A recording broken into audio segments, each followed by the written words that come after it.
અંકલેશ્વરના અંદાડા ગામ પાસે આદ્યા હોમ્સ સોસાયટીમાં રહેતા સુભાષચંદ્ર ગોહિલ ગત તારીખ 31 ડિસેમ્બરના રોજ સાંજે મકાન બંધ કરી દહેજ ખાતે નોકરીએ ગયા હતા. એ દરમિયાન તસ્કરોએ તેમના બંધ મકાનને નિશાન બનાવી દરવાજાનું લોક તોડી મકાનમાં પ્રવેશ કર્યો હતો અને કબાટો ખોલી સામાન વેરવિખેર કરી નાખ્યો હતો.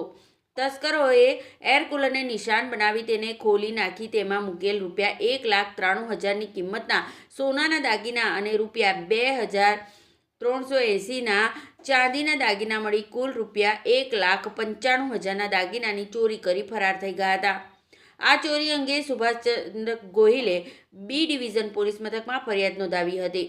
પોલીસે ગુનો નોંધી તસ્કરોનું પગેરું મેળવવા ડોગ સ્ક્વોડ અને FSLની મદદ લીધી હતી. મારું નામ ગોહિલ સુભાષ છે. હું અંદારાના આદ્યા હોમ્સમાં ગઢ નંબર 5માં રહું છું.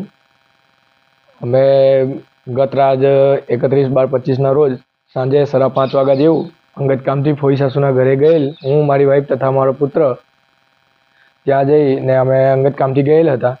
તો ત્યાં જઈને ફોઈ સાસુ એમ કહે છે કે તમારી નાઇટ શિફ્ટ છે તો છોકરીને અહીંયા રહેવા દો. તો અમે મારી વાઈફને ત્યાં અને છોકરાને ત્યાં મૂકી ને હું એ લોકોના કપડાં અને મારા કંપનીના યુનિફોર્મને પહેરવા 7 વાગ્યા જેવું ઘરે આવી ને 7 વાગ્યા જેવું ઘરે આવી ને કપડાં ચેન્જ કરી છોકરાના કપડાં ને વાઈફના કપડાં લઈ ને 7:30 જેવું ઘરને લોક મારી અને અહીંયાથી રવાના થયેલ ભરૂચ જવા. ભરૂચથી પછી હું મારી ડ્યુટી હોવાથી નાઇટ શિફ્ટ હોવાથી હું ત્યાંથી મારી કંપનીમાં આરતી ફાર્મા લેબ્સ અતાલી પાસે ગયેલ, જ્યાંથી હું મારી ડ્યુટી પૂરી કરી ભરૂચ 8:30-9 જેવું પહોંચેલ. ત્યાંથી મારી ફોઈ સાસુના ઘરે મારી વાઈફ અને પુત્રને લેવા ગયેલ. ત્યાંથી મારી વાઈફ અને પુત્રને લઈ અને અમે 10-10:30ના ગાળામાં અમે ઘરે પહોંચેલ.